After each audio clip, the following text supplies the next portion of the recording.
Good morning, everybody. Thank you for joining us today. And I just want to do a bit of a sound check, just check everyone can hear us nice and clearly. So I'm Megan McKinnon, the Regional Business Manager for London and South East at City and Guilds.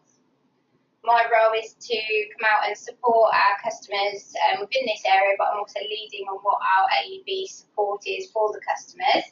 And we've also got Bryony. Good morning, my name is Bryony Kingsland. I'm the UK Funding Manager here at City and Guilds. My role is also a support role for our customer base with funding queries and compliance. I have particular areas that I look after, which are apprenticeships, where I look at the policy for apprenticeships as well as the funding and the compliance areas and the quality aspect of apprenticeships.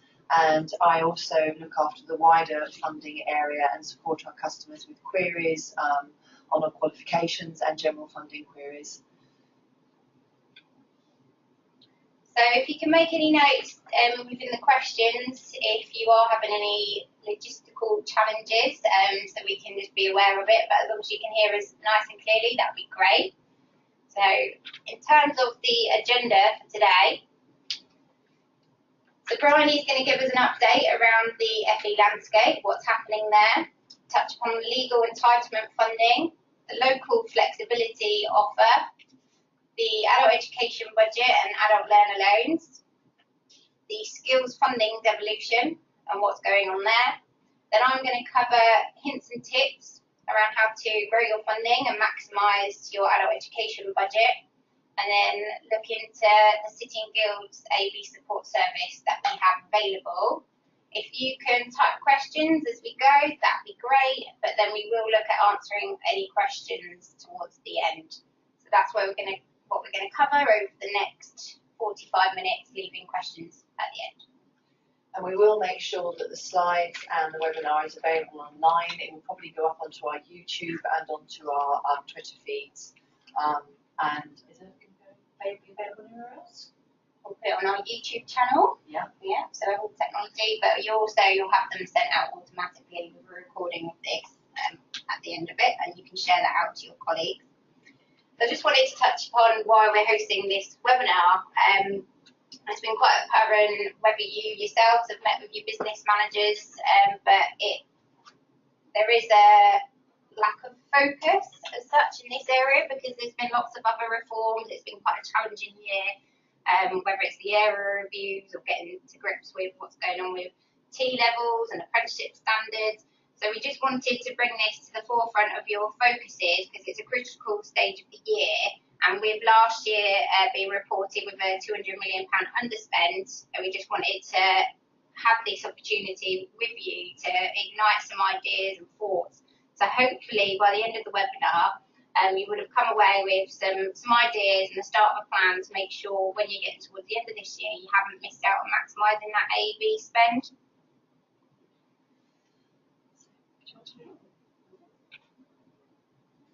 Okay, so let's have a look just as a general overview of what's happening in the FE landscape. Well, first of all, just a sort of general overview. One of the things I do is hold regular conversations with the Education and Skills Funding Agency. I read all of the information that they send out. I read lots and lots of bedtime reading, lots and lots of big documents on policy and changes and what might be occurring. And I also get all of the Department for Education and AELP and AOC briefings and check just to see what we think is happening and what's coming up on the horizon. So the general view at the moment from Education and Skills Funding Agency and Department for Education is that there are no major changes for 2018 and 2019 with regards to the 16 to 18 budget. Mainly that's because the Education and Skills Funding Agency has said that they want to keep things stable because in 2020, 2021, we know they're going to be introducing the T levels. So in September 2020, the first T levels, at the moment, it's September 2020, but the plan is the first T levels will be delivered by pilot colleges. So I think DFE and ESFA decided that they needed some stability in the 16 to 18 market for a period, because obviously there's going to be some major changes in the next couple of years when they introduce T levels. So the next thing to look at is the 19 plus AEB budget, which is mainly what we're concerned with today.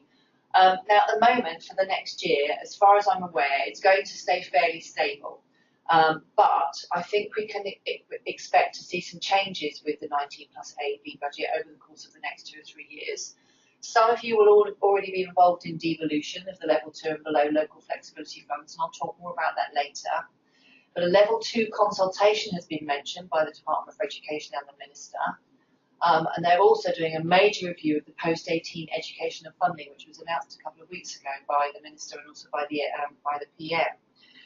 Now, one of the things about the major review of the post-18 education and funding is at the same time, the government published some terms of reference for that review of post-18 funding, which includes not just higher education, but also includes the adult education budget. And what they've said is they want to look at how they will help young people make effective choices between academic, technical, and vocational routes after 18. And that will include things like information on earning outcomes,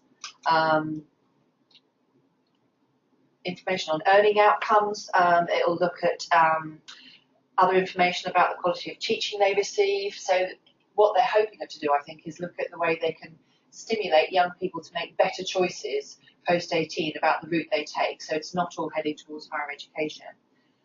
They want to support a more dynamic market, taking into account the reforms that are already underway. And they also want to do that whilst they maintain financial sustainability in the world-class higher education and research sector. So what they want to do is encourage learning that's more flexible, for example, to encourage part-time, distance learning and potentially commuter study options, and to help people support study at different times in their lives. So they're looking at post-18 or post-19 budget, post-19 education and funding, right the way through life.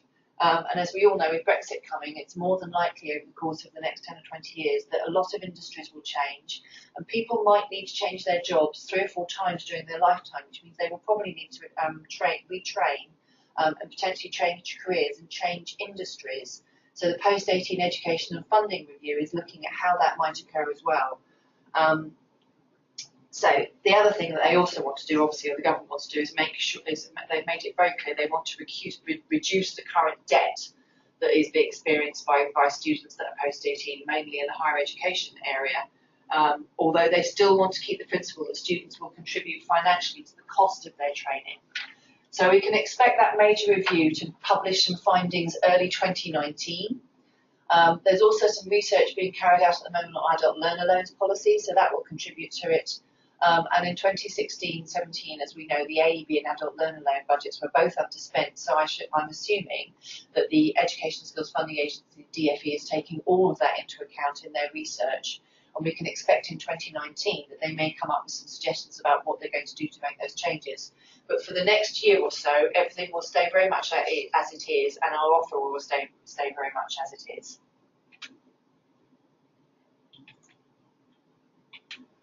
So, at the moment, under adult education budget, we know we have the legal entitlement funding, which is basically the entitlement for any learner that doesn't have a first full level 2 or a first full level 3 to be able to take those qualifications right up to the age of 24. At the moment, City and Guilds have 190 qualifications in the legal entitlement offer. And this is an offer that can actually also be offered to other students that are post-24 if they're willing to contribute. And a lot of the legal entitlement qualifications are also available by the adult learner loans. And then there's the 19 to 23 local flexibility offer. This is the one that if you're based in a combined authority area or a mayoral, I can't say that word this morning, you have a mayor with a combined authority, they are likely going to be devolving, the ESFA is likely to be devolving that funding down to the local level for the local combined authorities to make decisions about what it's spent on. But so for the moment, what the ESFA said is there's likely no changes to this offer until devolution occurs. And the first devolution is we're heading towards that in 2019-2020. And that will be for London and Manchester. So as far as City and Guilds is concerned, our local flexibility offer, the way that the Education and Skills Funding Agency does this is that they only extend those qualifications on an annual basis. So at the moment, the majority of the qualifications are showing as available until 31st of July. And that will be updated very soon and the majority of our qualifications will also be available this next year. So if you're planning your curriculum already for 2018-2019, most of the qualifications we've got available in our offer will also be available into next year. We're just waiting for the Education and Skills Funding Agency to make those extensions so you can see them on LARS. And the local flex, as we know, is the offer that is basically for working with adults or 19 to 24-year-olds who are at lower levels, who have low-level skills, who are either unemployed or are low-skilled unemployed. And at the moment, City and Guilds, we've got over 850 qualifications available in our local offer, so that's a very broad offer that we've got available for you to use. The other thing we didn't mention at the beginning is the traineeships. Traineeships are certainly at the moment, there seems to be more of a concentrated focus from the Education and Skills Funding Agency on traineeships. They've published something recently on the 16 to 19 traineeships, but as we're concerned with the adult education budget today, I thought I'd have a look at what is available with traineeships for the 19 plus cohort. So a 19 to 24-year-old traineeship is fully funded. The single work placement and work preparation rate, that's the work placement that you do with an employer, plus the work preparation aspect of a traineeship, is funded at £970. Then obviously over and above that, you've either got GCSE or functional skills, English and maths. But the other aspect of a traineeship, which some people are not available, is not aware of, is the flexible element. And this is the element of a traineeship which is designed to help the learner move into work or to remove a barrier for them to enter work. And the funding for this comes from the adult education budget. So as well as the £970 that you get for the single work placement and the work preparation training that you might do with your trainee, you can also draw down funding using your adult education budget for the flexible element, which can be any qualification up to approximately 150 hours. And there are outcome payments for 19 to 24-year-olds, which you can also get as part of a traineeship. And the study of a qualification that is at least 150 guided learning hours at level 2 or level 3 as part of a traineeship is recognised as part of that outcome payment. So if you were to do 150 guided learning hours with a qualification with a trainee, you could, once they completed that, you could claim the outcome payment. So AEB, Adult Education Budget Eligibility for traineeships, is any learner that's receiving Job Centre JSA, any learner that's receiving universal credit, either that or they earn less than 16 times the national minimum wage a week or £330 a month and are determined by JCP as being in one of the groups that's identified there. So that's your job seekers allowance, your WRAG, or your universal credit. So with traineeships, they're a great route to apprenticeships. We've worked with many employers who actually look on trainees as a potential to become an apprentice. So if you're looking to expand your apprenticeship provision, offering traineeships to those learners that are not quite ready for an apprenticeship can be a really good way to get them into an employer and considered for a potential vacancy for a traineeship. It's a very good way for, as I noted there, for employers to test drive a potential apprentice. Many of the City and Guilds small sector specific qualifications that are available at level 2 and below are also perfect to offer as traineeships for the flexible element. We've got quite a few qualifications in that offer, and all of our business development managers and business support managers have lists of those qualifications that are 150 guided learning hours or less that can contribute to potential a traineeship at level 2 and below. So moving on. Then, of course, there's the adult education budget and the adult learner loans. Now, adult learner loans are also an area which has been underspent over the last couple of years. And we know that adult learner loans are sometimes challenging, but talking to a lot of the providers that we work with, we have got some providers that have offered evening classes and then use those evening classes with adults to boost their adult learner loan provision and use up their adult learner loan provision by offering the evening class adult students the opportunity to go on and take a higher qualification once their evening class is finished. We've got a couple of colleges and providers who actually have almost £10 million worth of loan budget and they manage to spend it, and that's one of the tactics they use by offering evening classes, and then once the evening class is completed, they offer the opportunity to go on for those learners to go on and take a higher full qualification using an adult learner loan. So it can be an untapped resource for providers or colleges. And if you want some support at all about how you might go about improving the use of your adult learner loan budget and spending it and marketing it effectively, our business development managers and business support managers and myself will be very happy to help you with that. So just having a quick look now at the funding rules and the actual funding rules for who is eligible for what funding. And this is a grid that's taken directly from the Education and Skills Funding Agency funding rules. It's a very straightforward grid that basically explains who is funded for what and at what age group. And as you can see there, Learning to Progress to Level 2 is co-funded. First full Level 2 for 24 plus unemployed is fully funded. So checking what your learner eligibility and whether they need to either co-fund or they can be fully funded because they're unemployed. This is a really useful table to refer to make sure you can just check to see what eligibility your learner's got. In some cases, we've heard of learners that have been asked to pay for a course, but in actual fact, they don't have a full Level 2 or a full Level 3, and they are able to access the legal entitlement to get their first full Level 2 or full Level 3 without contributing anything to those qualifications. So useful table, really just for reference, and some notes at the bottom. It does talk about the Education and Skills Funding Agency's residence requirements, and there's a link there at the bottom that can actually take you just to check the residency aspects of that.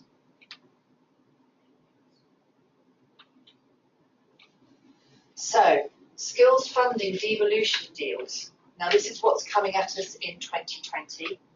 The first two combined authority areas that will be devolving are Greater London and Greater Manchester. And the current target dates for those two areas is 2019-2020. So for providers that are based in those areas, what you'll be looking at is those two combined authorities, London and Manchester, will be receiving an adult education budget allocation from the ESFA.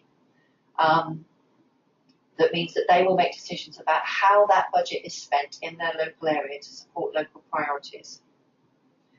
Now, each region at the moment that's heading for a devolution deal, and the list that I put on the left in black, are those combined authority or mayoral areas that are heading to devolution either in 2020, 2021, possibly a bit later, but most of them are heading for 2020, 2021.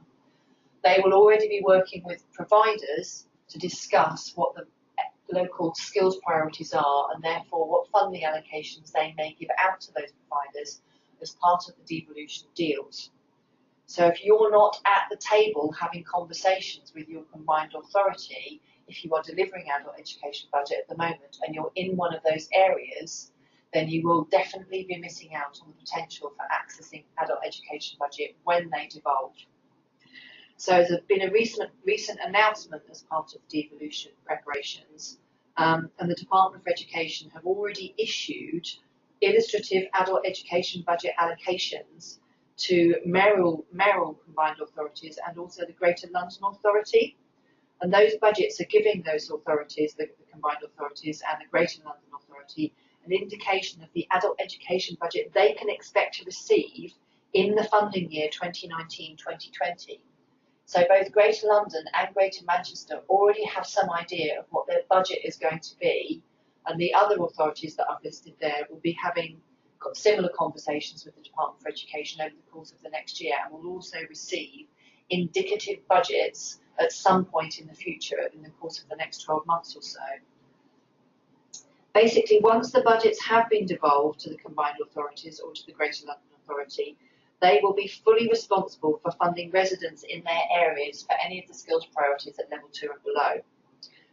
What the Education and Skills Funding Agency have said is that they will be responsible for funding for residents in non-devolved areas. So if you're a provider that's in an area that is not as yet devolving or has no plans for devolving, you will still receive your adult education budget directly from from the Education and Skills Funding Agency.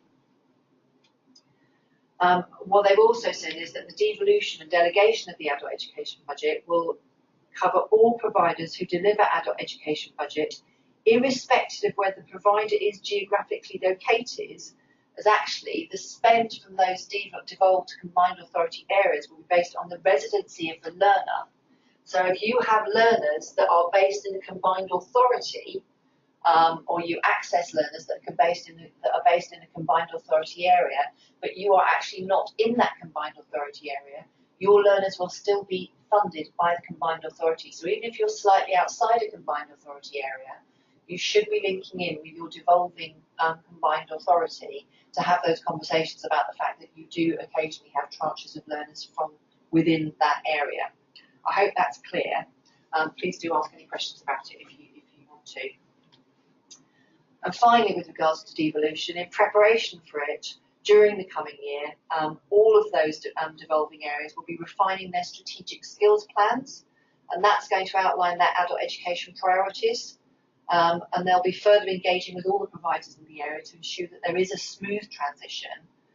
So again, as I just restate, that if you want to deliver adult education budget post-devolution in one of the, or more of the combined authority or the Greater London area, you should start to build those relationships, if you haven't already done so, with the relevant combined authority or with the Greater London Authority. And now I'm going to pass you over to Megan, who's going to talk to you about some hints and tips to grow your funding revenue.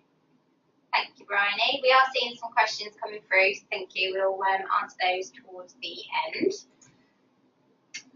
Okay, so as part of the business development team at City and Guilds, kind of along our journeys and experiences with our customers, we've just picked up some really good best practice, but also some ideas around how we actually ourselves keep ourselves engaged with the adult education budget. So I just wanted to look at some of the key challenges that often come up, which we're asked to support with regards to solutions. So first of all, it's looking at attracting learners and learner find. And a few key kind of good tips that we've picked up is, first of all, you're out there engaging with employers quite regularly, especially when it comes to now your levy pitches for business around the apprenticeship standards. And are you making it a case of business as usual to carry out a workplace analysis with those employers that you're engaging with? You're talking to them about their levy pots, but don't just limit to that. It's a case of, okay, you're going to support these employees with regards to an apprenticeship, but actually we can do more than that with our adult education budget and explore the areas, look at what does your business need in the future, so what are the future skills that are going to be required, what do you need upskilling in now, are they an industry that relies on compliance and audits, so what do they need to improve on? And so making sure that you're really engaging with the employers and positioning, it's not just around apprenticeships that we can offer. We have learner loan funding, we have adult education budget, and so whether that comes from your business development teams, whether it sits within your workplace team, or it's expanded across your different heads, your different departments, if they're engaging with employers, it should absolutely be discussion, part of business as usual, and are the employers aware of what the adult education budget is, and just doing some training on that. Also looking at who manages your full-time study programme work placements. So where you're delivering qualifications that require work placement, or whether you're just offering that as best practice, who's managing that? So make sure you're reaching out to those employees as well, especially where they are providing free kind of work placement for the learners, is actually we can give back and expand that relationship further by supporting their workforce. Because you could even look at who are the people supporting these learners within their work placement. Do they need upskilling around coaching and mentoring? Have they got the right skills to be supporting that? So you want to make sure you're doing right by your learners as well. We've got a City and Guilds catalogue which shows our funded qualifications. So this can be used as a really good tool to go out to your employers, but also your previous cohorts of learners, to look at a broader range of qualifications. So it's not always a case of just looking at what do we deliver now, it's actually what are the local priorities, what are the skills gaps, what is needed within our community for future skills, and it's just really, you're not just catering to the interests of the learners, it's informing them with evidence that these are the skills that they need to become employable within their community and for their future. And Brian has already mentioned that in a lifetime you'll change careers perhaps 3 or 4 times. So it's given them all the transferable skills that they can deal with that and be successful. Then look at so I've mentioned around those employers who are reliant on compliance. So what's been going on with their latest audits? How are they demonstrating that they're investing in ongoing CPD? So is it health and social care, construction, insurance industries, for example? And then it's also making sure everyone within your organisation is aware of the adult education budget, so they're not missing a trick, because everyone knows people within the community, and every day really is a learning day without meaning to be too cheesy with you. So making sure everyone is an ambassador for this and is promoting it. And so then looking at your website, who does it talk to, who does it target? Is it mainly focused or geared towards 16 to 18 learners? Is it clear that, okay, this is for our employees, this is for our 19 plus learners, these are all the options? Are you going out to your communities, doing outreach, flyering, and promoting your qualifications? And then just making sure, again, with regards to attracting learners, you're making it accessible. So how are you offering these qualifications? Are you using digital technology to support this, to make sure there aren't any barriers around accessing the qualifications, trying to fit it in around work? So using digital technologies to support that. This leads me into then the expanding curriculum. So as much as you should be making sure your offering is meeting the local economic needs, perhaps you're also a national training provider as well. So it's making sure you're looking at the national picture as well as the local picture. All of your LEPs or your combined authorities, councils, they would have created their own local skills strategies and policies. So have you been on their websites? Have you downloaded this? Do you have it printed? So again, it's just demonstrating and it's evidencing to your learners, to your employers, that this is what our local skills strategy is. So you absolutely need these skills. So you're informing and educating them that they need this as a solution within their business. And so again, we just access that information by going on the website or in Google, putting in your council name, the skill strategy, and then it will return those results for you. A way that we engage our business managers to understand what the local LEPs priorities are is by attending local provider network events. So are you a member of local networks? And you can speak to your business manager in your area to ask, okay, what are the networks? Because actually they're really good at bringing in these key people that we need to speak to, and where they are stretched with resource, they can't often, whether it's Ofsted or the ESFA or the local LEP, they can't often meet up with providers on a one-to-one basis, but actually they'll attend these local networks and they'll provide the updates that you really need to be able to cater your curriculum and support to. So make sure you are making the most of these provider networks that are available to you. And then we've touched upon the devolution of the funding. So are you preparing for that? What does that mean for your business? And making sure, because where the LEP and local authorities are going to be there making decisions around where the funding goes out to, you need to be demonstrating to them and be compelling that our offering absolutely meets the needs that you need. This is how we engage. This is the employees that we've got, which are testimony to that. So then you've got a really good case to make sure you are successful with that. So then looking at other priorities, of course, there's lots going on within the business, but it's making sure that you are embedding this within what you were doing normally. So by other priorities, I mean, are you presenting for levy business, which I've touched upon? Are you focusing on traineeships? And are you making sure you're making it easier for your teams? Because you'll be set up in different ways. So who actually looks after it? Have you recently gone through restructures due to mergers? So a suggestion there is, if you are a merger customer and you are coming together as a group, is can you appoint a lead who's going to look over this across all of the group, the kind of colleges or providers that have become part of this, to make sure that they've got a focus. So for example, if you're 4 colleges merging into one group, you've got one overarching person who looks across the group, what do you offer? Get our business managers involved to say, this is what we're doing. Give us 3 hours of your time to have a meeting with you. We can do an analysis for you to say, these are the qualifications that you are offering, and these are the ones that attract adult education budget funding. So then from that, you can make a decision to say, okay, we're going to roll this out because we know we're already delivering it. We've already perhaps got direct claim status. We've got the City and Guilds eCerts facility, and we've already got content to be able to roll this out. So making sure if you are coming together as a group, because you are focusing on other priorities, you're just maximising what you've got available.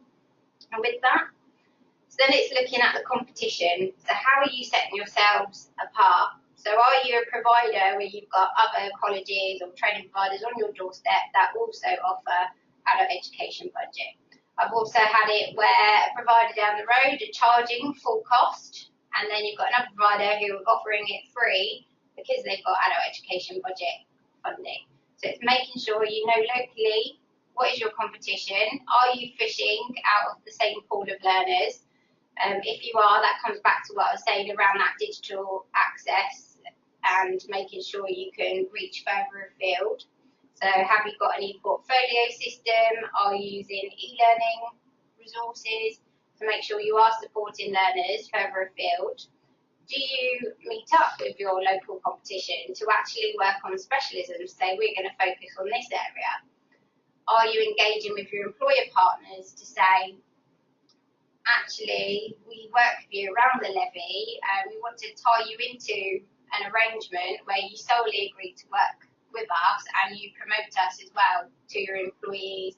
And it's also looking at their talent pool as well. So have you got learners who really want to engage with that employer, and then you can support them because you've got arrangements in place around that. So really think about how you differ to the competition, and then that ties into that employer engagement as well. So make sure you're being bespoke. It's not generic to say, okay, this is our menu that we offer, and you're using workbook resources that are generic. Is actually what can you do to really cater to that employer.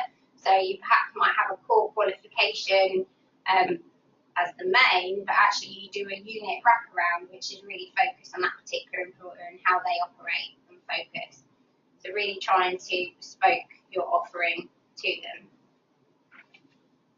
We do have our digital solutions managers who are available to do training around our digital offerings. So this could be our e-portfolio systems, learning such as Learning Assistant, our e-functional skills.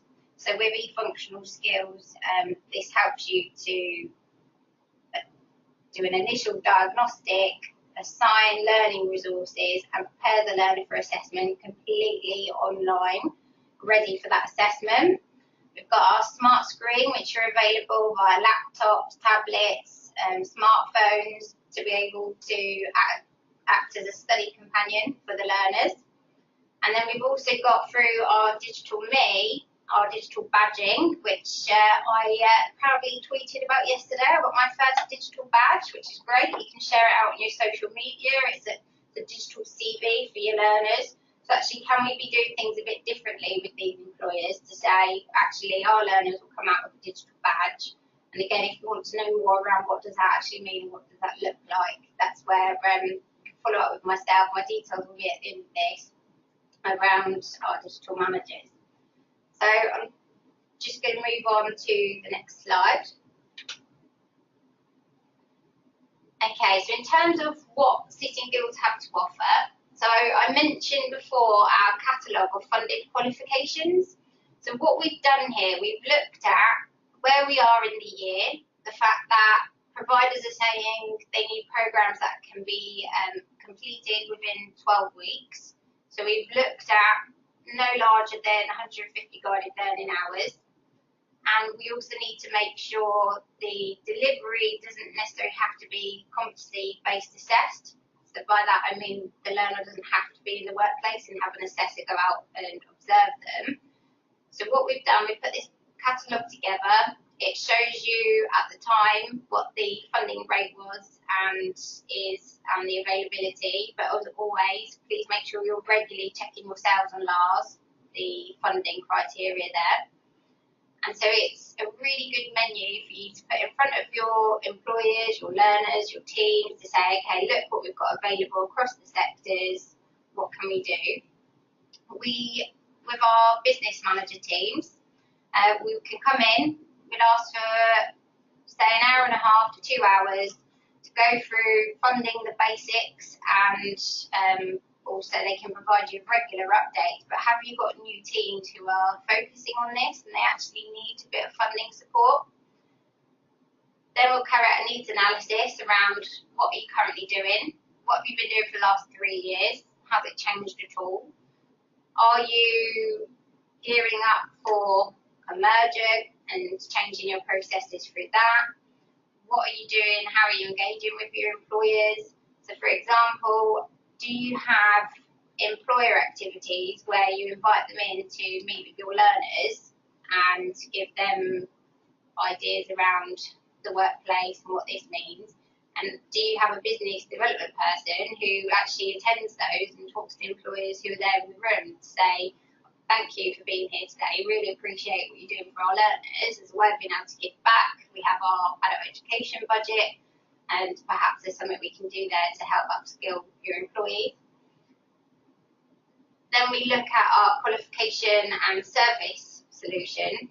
So I touched upon this. This is looking at what qualifications do you currently offer for City and Guilds, which of those are suitable for adult education budget delivery, what do you already have in place in terms of content and resources, and how that can be then mapped. And so you've already got a solution ready to go. Then clarity around the approval process if it is a new qualification. So they can take you through that, show you via walled garden, and then also we want to make sure, because of where we are in the year, that we're staying close to you with regards to that. So make sure you're keeping your business manager in the loop if you are putting any approvals in and it relates to adult education budget activities, so we can then be focusing that as a priority with our quality teams. We've got our technical advisors, so if it is a new area, they can support with onboarding. We can book in a Skype call with them to go through, because they know the industries where these qualifications sit. And then I've already touched upon the digital solutions manager and the consultation that they have to offer.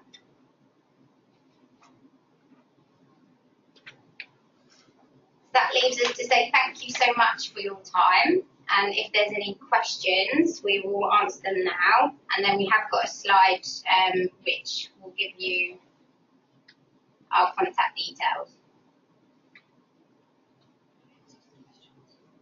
So if there's any questions coming in, that'd be good to have them.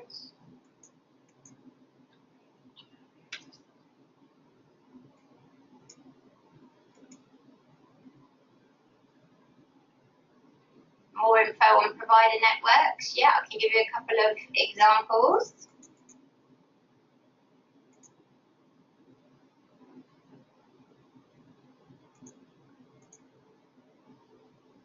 So we were having problems accessing the question. It doesn't seem to want to show us the questions.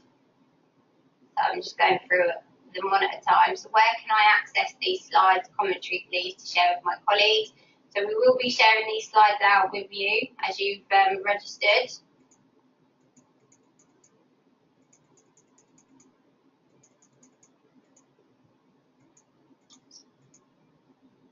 We have students studying at the college from a different local authority. Who will be responsible for funding them?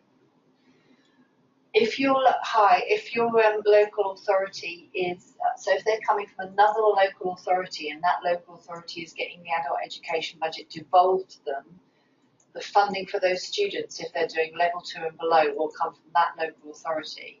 If your local authority, the one that you're in and the one that the students are coming from, are not devolving, it won't really affect you because your adult education budget will still come to you from the ESFA. And they'll just fund you in the normal way that they do at the moment. So it's only if the authority that if you're close to an authority or combined authority that's getting the devolved budget, and that was that list on the earlier slide that I showed. If your students come from a combined authority area, then you need to be talking to that combined authority about how you might fund students in the future that are coming from their area. Because as the ESFA has said, it's going to be based on the student's postcode, not based on where the college or the provider is based. Okay, thank you. Then we've got Steve asking who would be contacted in Manchester to discuss this. So Steve, I'm going to be leaving you with my details. If you can get in touch with me, and then I'll put you in touch with whom your business manager is. Next question. Didn't that work? Okay, so more information on the provider network. So, thank you again, Steve, for your question. So it really depends on where you're based, but for example, where I manage and support the South East region, we're members of the Essex Provider Network. You've got the London Work-Based Learning Alliance in London. You've got Cato, which is in Kent. You've got the SEMLEP as well, who have their own networks. The SCTP, which is the Sussex Council of Training Providers. So there's varied networks around. It just depends on the region. But that's where our business managers are members of these and attendees. So they can provide you with updates from them, or even invite you along as a guest so you can check them out and then see whether you'd want to become a member. But I'm guessing from your previous question with regards to Manchester, that's where you are. So that's something, again, I'll ask the business manager in that area to support you with. Steve, I think you've also asked a question about who do we contact in Manchester re devolution and accessing the local funds. I believe our Manchester business manager is actually tied in with the combined authority and has been working closely with them on what might be happening about devolution. So again, the last slide we're going to show in a second has got mine and Megan's contact details. So if you just drop us a quick email, we'll make sure we put you in contact with the lead in that area, and they should be able to hook you up with the Manchester Combined Authority group and the local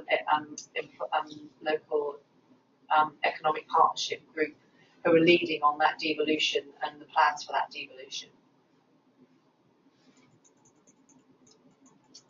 So linking to the devolution, if we offer distance learning and do not know where our students may come from in the future, how would you suggest we manage that going forward? That's a very good question, David. I think what you need to probably do is look at your current cohort if you're based in a particular area and look back over the last couple of years and assess whether you actually regularly have students coming from another area outside of your direct area, but that might be close by, that you've got a boundary with. If you regularly get students from that area, then that would be the time to go talk to the combined authority about how they might manage that approach, because obviously if the students, if the funding is based on the student's postcode, and you regularly each year have a cohort of, I don't know, 20 or 30 students that come from postcodes within a combined authority, you do need to be speaking to that combined authority to find out how you're going to fund them going forward. Obviously, you'd only do that for the level 2 and below offer from the adult education budget, because no other part of the Education and Skills Funding Agency money is being devolved. It's literally just the adult education budget for level 2 and below. I hope that helps. Question from Lee here. are you currently looking to develop distance learning courses?